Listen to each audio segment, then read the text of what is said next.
This Saturday is UFC Fight Night, Kansas City. Machado Garry versus Carlos Prates. And this is going to be my full card predictions. We'll go through every single fight on the card.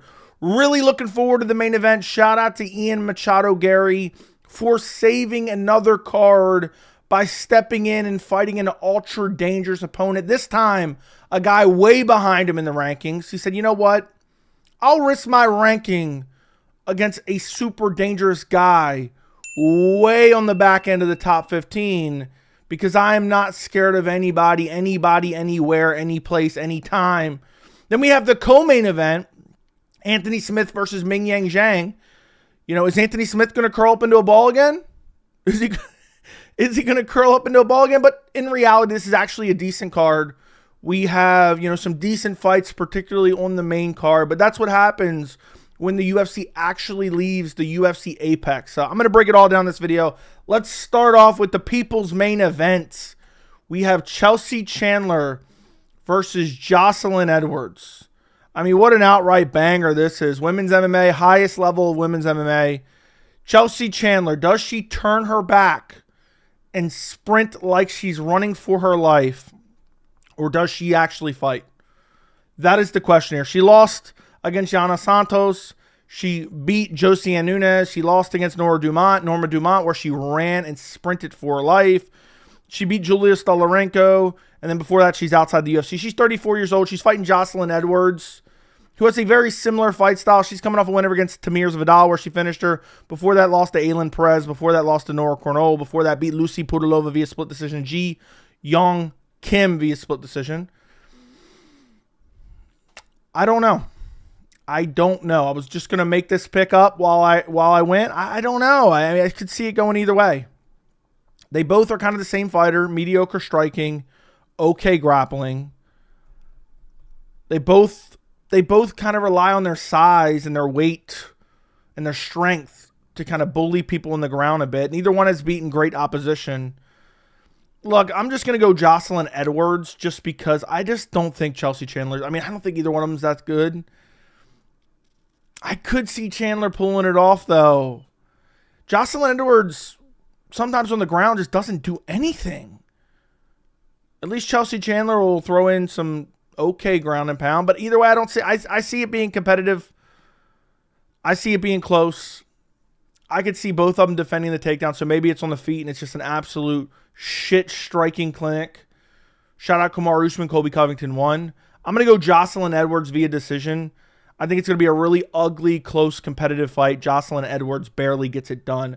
Next fight on the card, we have Timmy Cuamba versus Roberto Romero. Listen, I know we're not giving out participation trophies, okay? We're not giving out participation trophies around here. But Roberto Romero looked very, very good on short notice against David Onama. Even though he lost, he almost got the first round finish. And I felt like he gassed out a bit. He looked so good early against David Onama. Now, granted, both of them took it on a couple days' notice, but Onama had a full training camp there. And then he lost second and third round. I mean, I don't even remember what they scored it exactly because the first round, tail end of the first round, he got hurt badly, and it just looked like he was a totally different fighter. Timmy Cuamba's coming off back-to-back losses. Lucas Almeida, Balagioki, which is a split decision, which I don't think it should have been a split decision. And he came in on short notice against Balagioki. I think what it comes down to is Cuamba has okay striking and okay grappling. Even, I think, took Balagioki down in the second round and controlled him a little bit. But Roberto Romero, I think he's the way better striker. And I don't think Cuamba's going to be able to take him down and just control him on the ground. And you're getting outstruck by Lucas Almeida, who doesn't even have that good of striking. And getting tagged and hurt badly and getting essentially dominated by Lucas Almeida.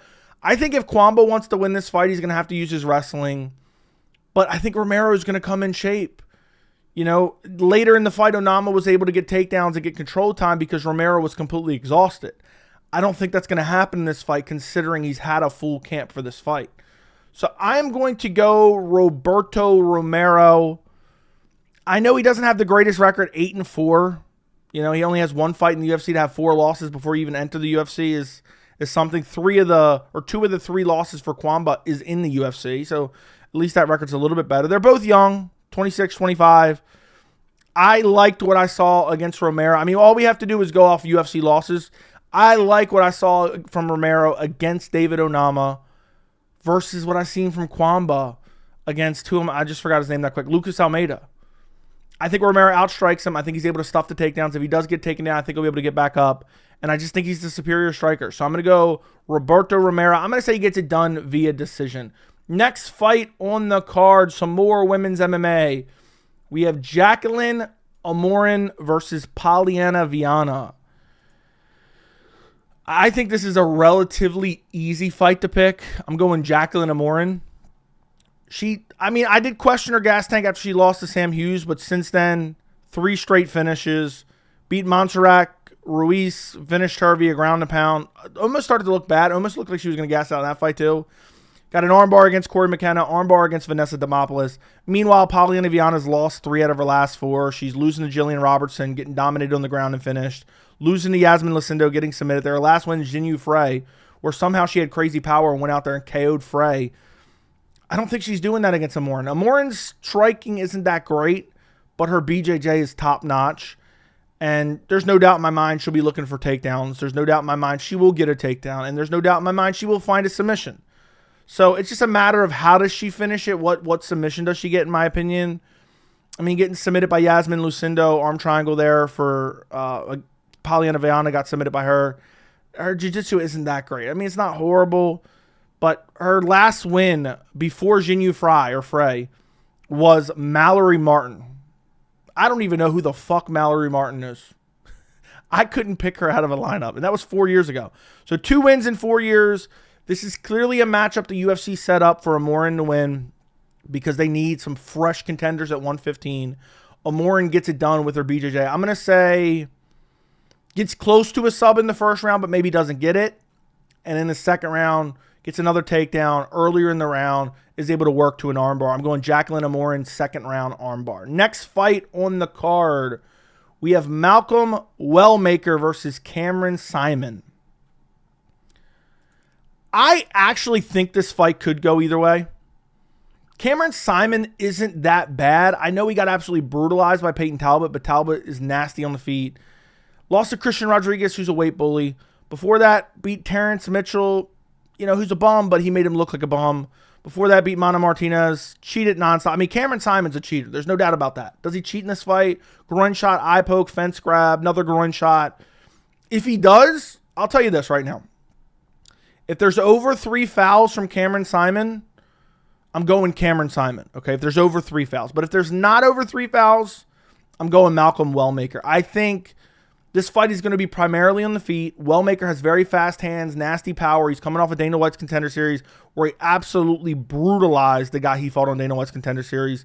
Caught him with like a check hook, slumped him face down. And Simon's, his confidence has to be in the gutter. He got destroyed in his last fight. He took a year off.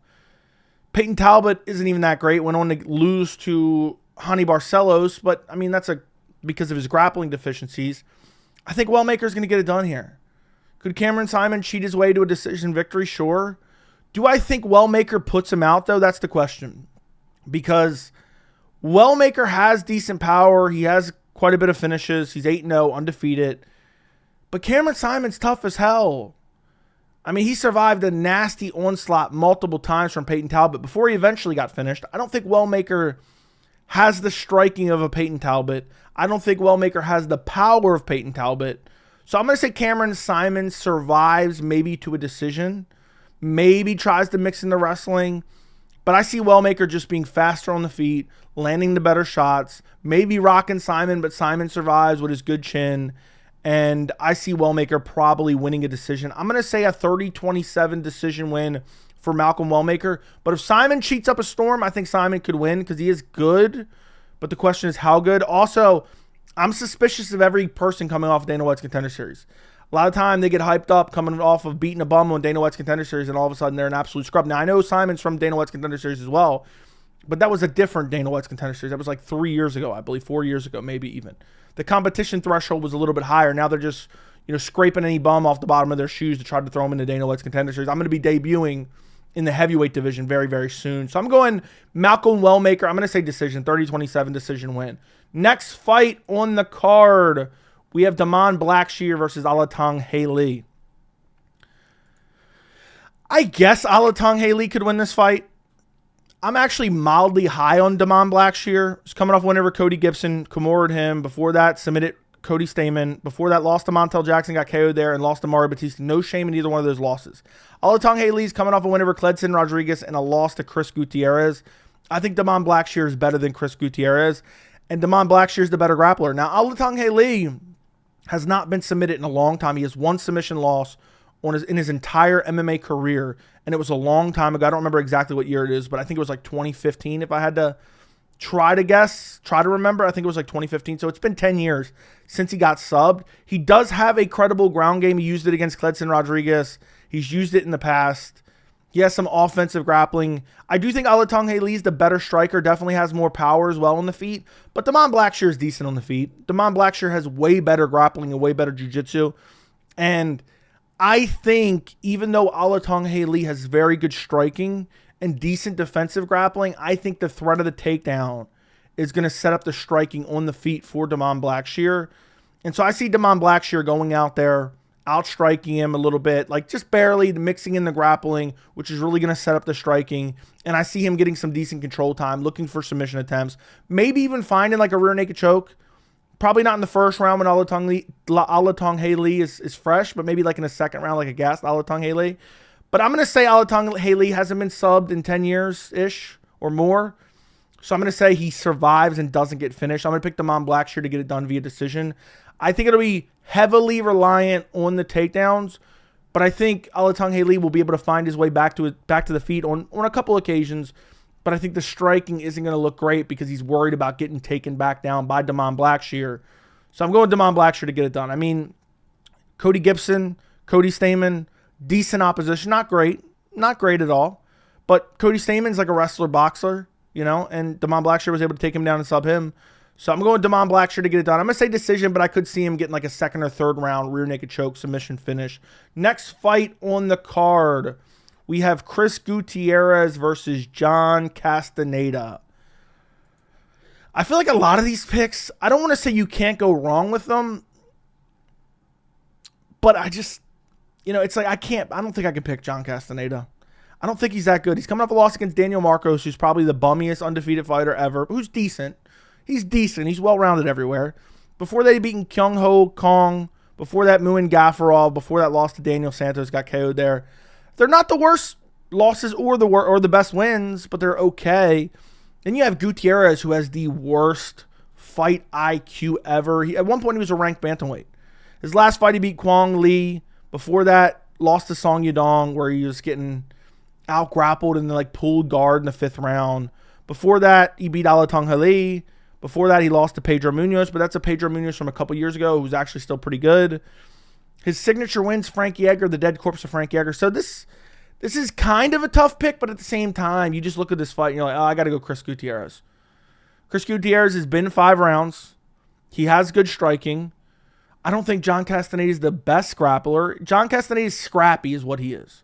He's a scrappy fighter who has decent cardio. This isn't a 5-round fight. And even if it was, I don't think Gutierrez is going to tire out. And I think Gutierrez is just a more precision striker. As I'm stumbling over the more precision striker, the more accurate striker, Chris Gutierrez. I see him catching Castañeda. I see him tagging Castañeda. I see him chopping the legs of Castañeda, which is Gutierrez's best weapon. And I don't think Castaneda's grappling is good enough to get Gutierrez down and control him. You're losing to Daniel Marcos, losing to Daniel Santos. Daniel Santos isn't that great.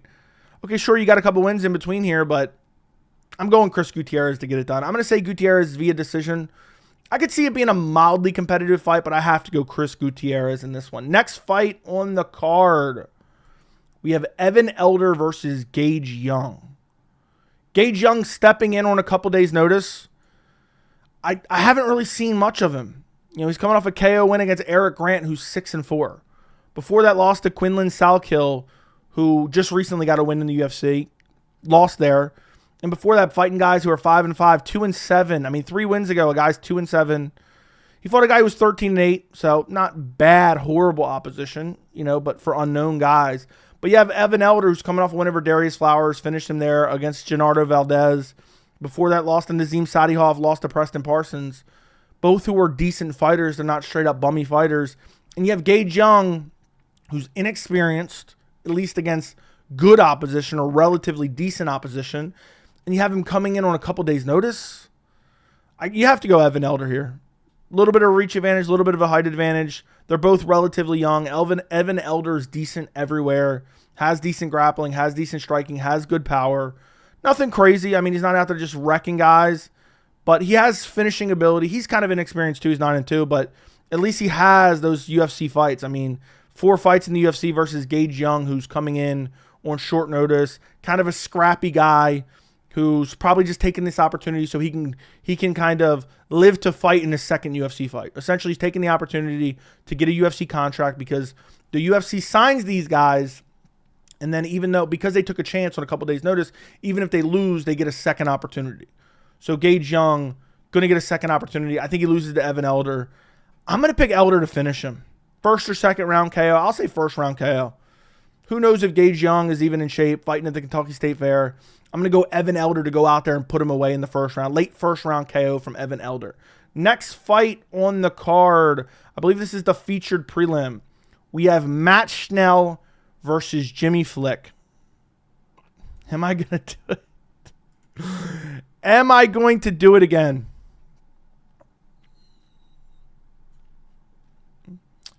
Look, listen, guys. Matt Schnell lost 4 out of his last 5. And I think he's gotten finished in all of them, right? He's got finished in every single one. He got ninja choked by Cody Durden. Got KO'd by Steve Erceg. Got KO'd by Mateus Nicolau. He got a win over Sumadarji where he almost got finished and any other referee might have stopped it. And then he got submitted by Brandon Royval. They elevated Steve Erceg like he was some godly flyweight contender because he beat Matt Schnell. And look where he's at now. Look where he's at now. Now he's fought decent opposition, but you get my point. You have Jimmy Flick, who lost against Nate Maness, has a win against Malcolm Gordon where he subbed him there. Lost to Alessandro Costa, lost to Charles Johnson. Decent opposition there. They're both relatively old, 35 years old for Matt Schnell, 34 for Jimmy Flick. Jimmy Flick is a submission specialist. His hands are garbage. His striking is garbage. But he finds a way to get to those subs. He really does. And Matt Schnell is just the guy who perpetually gets finished. And Jimmy Flick's at least in these fights. Nate Maness is a decent fighter. I say that loosely, okay? I say that loosely, but he was in this fight. Had a couple opportunities to find a sub. Wasn't able to do it. Submits Malcolm Gordon, who I think is decent. I don't think Matt Schnell's that good. I really don't think he's that good. I never understood. People are like, man, Erceg KO'd Matt Schnell, bro. I'm picking Jimmy Flick. I picked him against Nate Maness, and I was wrong. I'm going to pick him again, see if I can get it wrong again. Who knows? I'm going to go Jimmy Flick to get it done via sub. I just think Matt Schnell, he is the better striker, but I think somehow, some way, Matt Schnell is going to screw this up. Whether he drops Jimmy Flick or Jimmy Flick pulls guard and then all of a sudden gets a sweep, ends up on top looking for a triangle or an armbar. He's got nasty subs. Jimmy Flick has nasty jiu-jitsu. And Matt Schnell is the guy who's just perpetually getting finished. I could see Schnell getting it done. I could see this being a horrible pick, but I don't think Matt Schnell's that good, and I think Jimmy Flick's jiu-jitsu is nasty, and I feel like he's super durable. I don't think Matt Schnell's going to finish him, so Jimmy Flick's going to have 3 rounds to look for the finish. I mean, Alessandro Costa is nasty with nasty power and is getting better. That loss hasn't aged that badly for Jimmy Flick. Before that, again, Charles Johnson hasn't aged that badly. Went out there, KO'd Joshua Van. I'm going to pick Jimmy Flick to get it done over a need to retire Matt Schnell. Needs to retire Matt Schnell is really the way I should have said it. Yeah, I'm going to go Jimmy Flick. I might end up regretting that pick. I'm going to pick Jimmy Flick. I'll say second round sub. I'll say triangle choke. I'll say triangle. Somehow, some way, Jimmy Flick pulls off a triangle choke. Could be an arm triangle, but I'm going triangle choke second round for Jimmy Flick. Next fight on the card, opening up the main card. This is when we start to really get to the good part of the card. Obviously, it's the main card. I sound dumb even saying that, but this is a decent UFC Fight Night card. We're starting off with Ikram Aliskerov versus André Muniz. This isn't a hard pick. People are going to say, oh, you're biased for the Russians. André Muniz is a scrub. He's coming off a win over Jung Young Park. Split decision. Didn't look great there. Before that, lost to Paul Craig. Lost to Paul Craig. The dead body of Paul Craig. Before that, lost to Brendan Allen, who I don't even think that's why am I stumbling over my words today? I sound like Colby Covington, who I don't even think is that good. Okay. Then he has a win over Uriah Hall on his way out. Win over Eric Anders, not that good. Who just, I think, starched Chris Weidman not that long ago. Ikram's coming off that loss against Robert Whittaker. It was Robert Whittaker on short notice. He had, I'll never forget Ikram, just because he's Russian and he stepped in for Hamzat. People were like, man, Hamzat Chimaev dodged a bullet that day, man. They're not, just because they have a beard and they're both Russian doesn't mean they're the same guy. Ikram Aliskerov has nasty, brutal one-punch KO power. He has very good striking. He has very good wrestling and sambo. And André Muniz is just a jiu-jitsu specialist with the most garbage striking I have ever seen, and it has not improved the entirety of his UFC career. Has not got one lick better. So I'm going Ikram Aliskerov. The question is, does he finish him in the first or second? I'll say somehow Muniz survives the first, but then gets finished in the second. I know, Ikram hasn't fought the best opposition. Warley Alves brutally KO'd him. Phil Hall's brutally KO'd him. Then on Dana White's Contender Series, Mario Souza Kimura'd him. I know it's not the best opposition, but I think André Muniz fits right into that level of opposition. Maybe a slight step up, because Muniz could maybe, just maybe, expose you on the ground. If you catch yourself making mistakes or out of position on the ground, maybe he could. I don't think he's going to do that against Ikram. I think Ikram could take him down, control him on the ground, beat him up, avoid the submission. I think Ikram come out, strike him on the feet, which I believe he will. So you have to go Ikram Aliskerov. Let me actually look. Yeah, 95% of Tapology is picking Ikram Aliskerov. That's crazy. It's negative 625 favorite for Ikram. André Muniz has no chance. It would have to be a fluke injury. That's what it would have to be. It would have to be a fluke injury for André Muniz to win this fight, in my opinion. Could end up aging horribly, but I'm going Ikram Aliskerov. I'm going to say he finishes him early second round. Muniz barely survives the first. Is clearly losing, clearly getting battered, looking for a way out, maybe even looking up at the clock as he's skinning his knees, shooting it on takedowns. And I think Ikram comes back, off a loss against Robert Whittaker, who is at the top of the division. André Muniz nowhere close to that. And Ikram gets a solid win against André Muniz. I'm going to say second round, brutal second round, early second round KO for Ikram Aliskerov. Next fight on the card, we have Randy Brown versus Nicolas Dalby. Nicolas Dalby with a bit of a career resurgence for a little bit there. Randy Brown's kind of been hanging around forever. Kind of like your mid-tier, like top 15 welterweight gatekeeper. Tapology has him ranked as number 15. I don't think he's ranked in the UFC. No, he's not ranked in the UFC. Didn't think he was. Randy Brown's like your top 15 gatekeeper, essentially. Then you have Nicolas Dalby coming off a loss against Rinat Fakhretdinov. Razor close fight. Before that, KO'd Gabriel Bonfin. Before that, beat Muslim Salikov. And you could make the argument that Dalby beat Rinat Fakhretdinov. Somehow Dalby has this unbelievable cardio now that just popped up out of nowhere at 40 years old. Very questionable. But Randy Brown's not a guy that gets super tired. Randy Brown's super lanky. He has basically a 4-inch reach advantage, or 3.5-inch reach advantage, 4-inch height advantage over Nicolas Dalby. And Randy Brown doesn't really slow down. He doesn't really get tired. He's gone 3 rounds multiple times and never really showed any cardio issues. He lost to Brian Battle, split decision, razor close fight. Could have won that fight. Beat Elazu Zaleski. Could have won that fight, or did win that fight. I'm sorry, I'm an idiot. Before that, KO'd Muslim Salikov, where Dalby only beat him via decision. And before that, beat Wellington Turman. His last loss was against Jack Della Maddalena outside of the Brian Battle split decision. So the last fight he definitively lost was Jack Della, who's fighting for a title.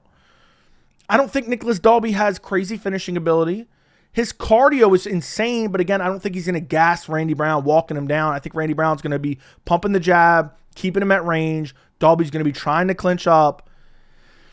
And Dalby's just essentially going to have to try to drain Brown with the clinching and the pressure. And I just think Randy Brown's going to be touching him up too much and earning his respect. I am very suspicious of Nicolas Dalby because this newfound cardio and pace has been unreal. But I don't think he's good enough to beat Randy Brown. At 40 years old, reach, height disadvantage, skill disadvantage. I think Randy Brown gets it done. I think he fights at range. I think there'll be some clinch work in here where Dalby's pressing him against the fence. I think Randy Brown will be able to work out of those positions. I think Randy Brown will be able to stuff the takedowns. And I just think Dalby's going to get touched up on the feet. So I could see it being a mildly competitive fight. Maybe Dalby gets around with some control time against the fence, staying busy with knees to the thighs and knees to the body. But I think Randy Brown will be able to stay relatively safe and beat Nicolas Dalby. Nicolas Dalby, very durable, though. Very, very durable. So I'm going to go Randy Brown via decision. I don't see... Randy Brown's not the craziest finisher by any means, so I'm not going to pick him to KO Nicolas Dalby, who's known for his durability. I'm going to go Randy Brown via 30-27, 29-28 decision win. Next fight on the card. This one's laughable to pick. We have Michel Pereira versus Abus Magomedov. I don't know who I'm picking.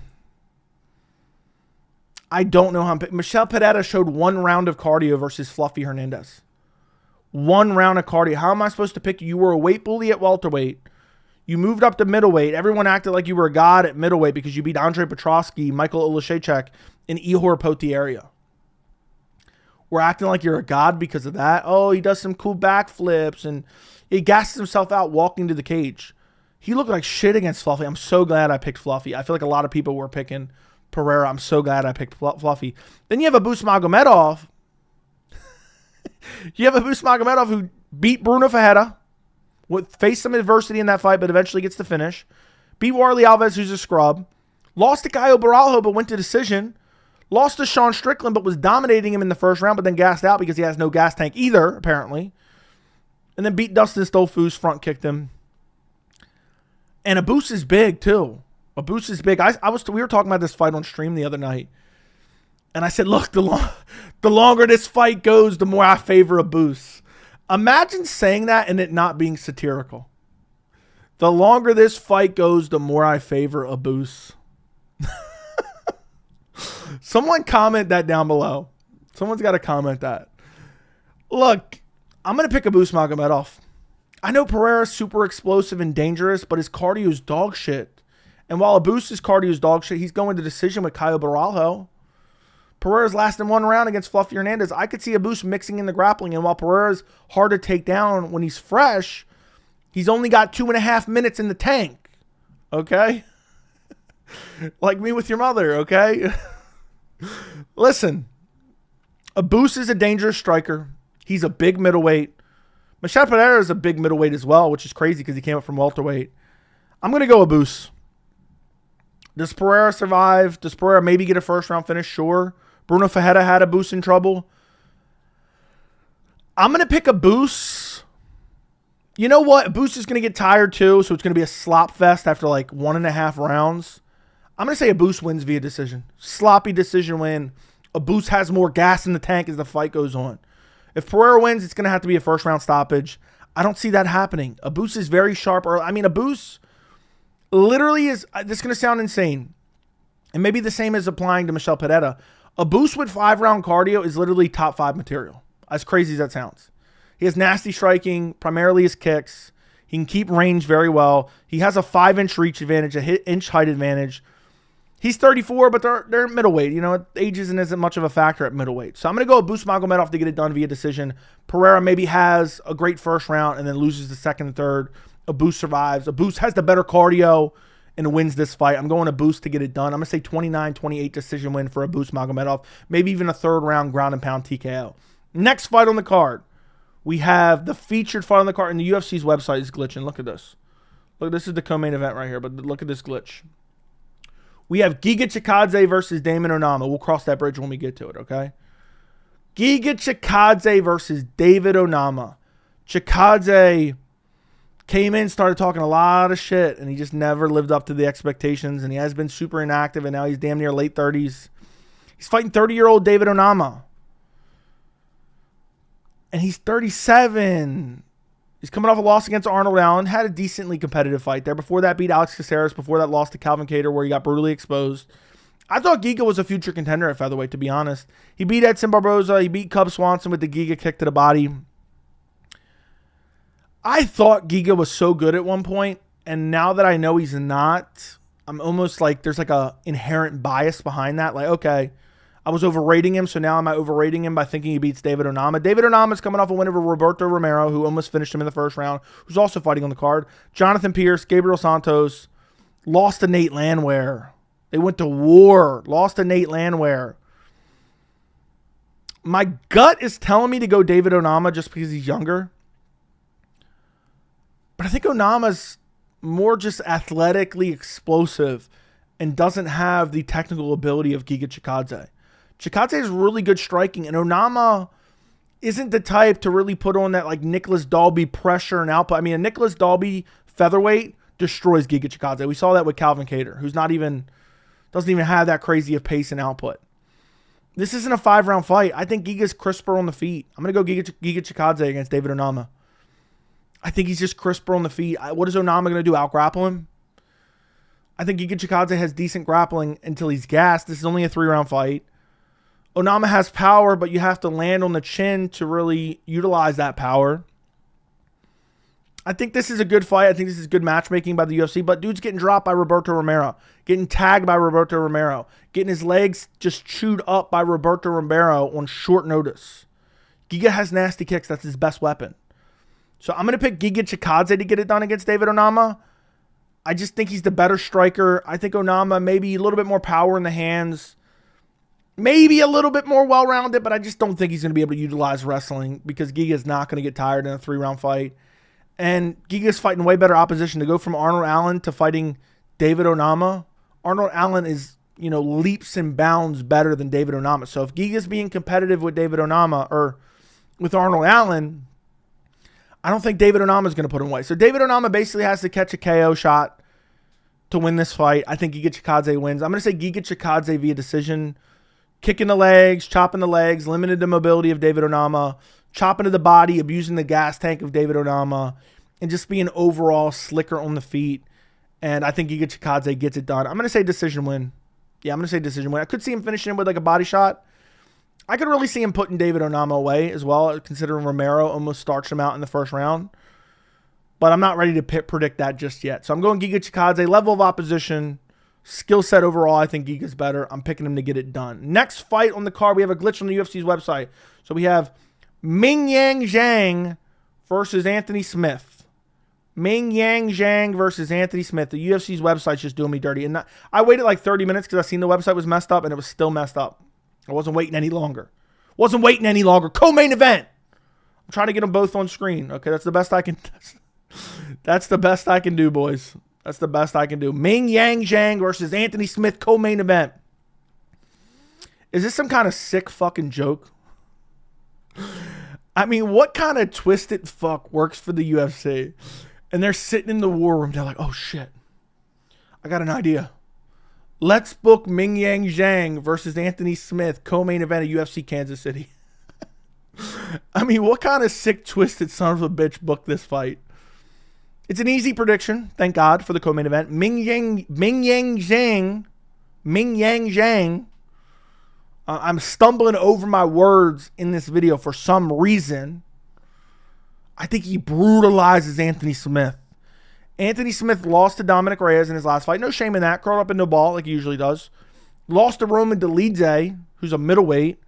Beat Vitor Petrino, who was beating him and decided to shoot a takedown and got guillotined. Lost to Khalil Roundtree, who gets a participation trophy for going to war with Alex Pereira and getting finished. Beat Ryan Spann via split decision. Ryan Spann is a straight-up scrub. Okay? Khalil had Anthony Smith doing a spinneroonie. He's 36 years old, going on 37. He has an insane amount of fights. 58 fights for Anthony Smith. 21 of those are losses. He's delusional. He thinks but while we're talking about it, let me scroll up. This dude's delusional. He thinks he's better than he is. He should have retired after his last fight. He's about to get his head literally bashed in. Mingyang Zhang is a KO artist. I know he doesn't have the best record, 18-6. A lot of those were before the UFC. KO'd Ozzy Diaz. KO'd Brinson Ribeiro. KO'd Tukos Tokos, who's a scrub, but that was on road to the UFC. And we didn't know he was a scrub at that point in time. KO'd guys outside the UFC. Mingyang Zhang is going to have Anthony Smith brutally hurt, maybe not even hurt badly, curling up into a ball and just getting smashed on the octagon floor. He's going to get squashed. He's not good. I don't know why anybody glorifies, man, Anthony Smith coming back for his retirement fight. Hell yeah, brother. Hell yeah, man. And I know the, insert joke about the robbery in the family and, oh, you're doing this to Anthony Smith's family and Johnny Walker and the weird shit. This dude has CTE. and we're booking him against Mingyang Zhang, the absolute killer at light heavyweight with nasty, brutal one-punch KO power. This isn't a retirement fight. This is a death sentence. So I fully expect Anthony Smith to maybe eat a jab, fall to the floor, curl up into a fetal position. Mingyang Zhang is just wrecking him. Maybe you have Mike Beltran as the referee trying to clip farm. Maybe he's waiting. Defend yourself, Anthony. Defend your family, Anthony. And then after some brutal ground and pound, finally the referee jumps in, tackles him out of the way. I'm going Mingyang Zhang via brutal first round KO. And to be quite frank, and I'm being dead serious, I would be absolutely shocked if this made it out of the first round. And I'd be absolutely shocked if Anthony Smith wasn't in the fetal position. He might get flatlined early, but if we don't see him in the fetal position in this fight, I'll be disappointed. And he better hang it up afterwards, but I don't think he ever is. I think he'll get cut from the UFC, but he'll head off to Kentucky State Fair. Dude has delusions of grandeur. So, or grandeur, however you pronounce it. Someone's going to butcher me on that one too. He has delusions. He self-aggrandizes a little bit too much. Man, Pereira, man, I'd expose Pereira, brother. And I'd get another shitty tattoo, brother. Either way, I feel bad for Anthony Smith.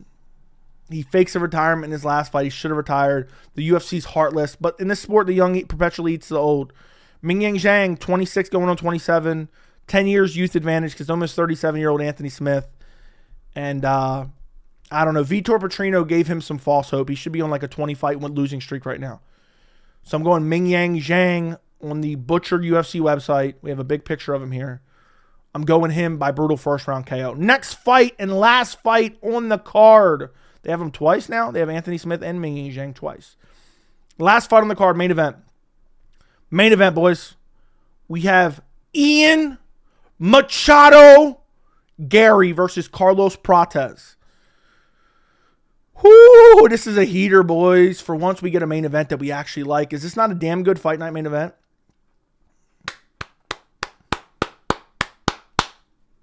Shout out to Ian Machado Garry. The true alpha male. The man who had Colby Covington shitting his britches like it was going out of style. He ran for his life. Colby did. Okay? I called that out months in advance. And people said, Joey, you just don't like Colby because of his political bias. Sorry to get into that. Whenever I see Ian Machado Garry, I just think of how he had Colby running and shitting his britches like the little beta soy boy that he actually is. But let's talk about this fight.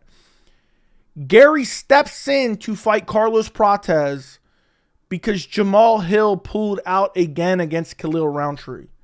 Only time Jamal Hill doesn't pull out is when he's fighting his brother, okay? So Garry says, give me Prates. Because Prates had a fight against Jeff Neal booked for 3/14. That got canceled. Prates was available, had a full training camp. Garry said, I'll take him on 1 month's notice. So Garry wants to fight the guy back in the rankings who's super dangerous. And listen, I know people are going to say, Joey, you're biased. You're president of the Ian Machado Garry fan club. You're giving out a participation trophy for the Shavkat loss. That's not the case at all. I don't understand how people don't get this. The reason I gloat about the Shavkat fight is because people were acting like it was non-competitive, and I thought Garry would win, and he damn near did win. It was a very razor-close fight. Shavkat, if you want to call the fight boring, blame Shavkat, okay? And Garry utilized all his skills and showcased all his skills, but I already knew he was that good. I already knew he was championship material. I already said he was a future champ. And I used to not think that highly of Garry. But he's fought a lot of good opposition. Like, I know people don't want to accept it because they're biased against him, but he brutalized Daniel Rodriguez, brutally finished him, brutalized Neil Magny, fought Jeff Neal, clearly won that fight. Jeff Neal is super dangerous, okay? Then he beat Michael Venom Page, who's very tricky and awkward on the feet, one of the best strikers. Then he loses to Shavkat on short notice. It's his first loss in his career. Meanwhile, you have Carlos Prates, who, don't get me wrong, he went out there and starched Neil Magny in the first round. And I know people are going to be like, man, Garry went to decision with Neil Magny. First off, that was a different Neil Magny. Second off, I've rewatched that fight with Prates and Magny a couple times in the last couple weeks in anticipation of doing the prediction for this fight. That was the worst performance from a first-round KO I've ever seen. Neil Magny touched him up on the chin a couple times. And even though Magny wasn't able to complete the takedowns, he got in position to finish those takedowns. He just got out-muscled by Prates. It's not like the technical, takedown defense, fundamentals from Prates, like Magny never even got close. He got in on single legs. He got in on double legs. He was able to get in where a more competent, complete, younger, stronger fighter is going to be able to finish those takedowns. And Garry has unbelievable fight IQ. There's no doubt he's coming in with a good game plan. He's fought much better opposition, so we've seen him against elite level opposition. Meanwhile, Prates, he beat Neil Magny. Before that, Li Jing Liang, who's not as good as he once was. Charles Radke, straight up scrub that people hyped up because he said something. Okay? Trevin Giles. Okay, KO'd Trevin Giles. Whoop-de-doo. Okay? Mitch Ramirez. What does that even mean? I know the fighting nerds, or the hype for the fighting nerds, is at an all-time peak. I just think Garry's better everywhere. And, we haven't really seen Prates' ground game tested. I know he's on a crazy winning streak. Basically, Carlos Prates has to get a KO. I'm picking Garry to get it done. How am I picking him? I don't know just yet. I'm struggling. One thing we did learn in the Shavkat fight that maybe we didn't know for 100% certainty before was Garry has elite cardio.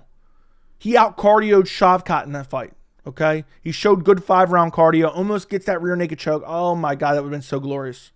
Would have been undefeated, took out the boogeyman on short notice.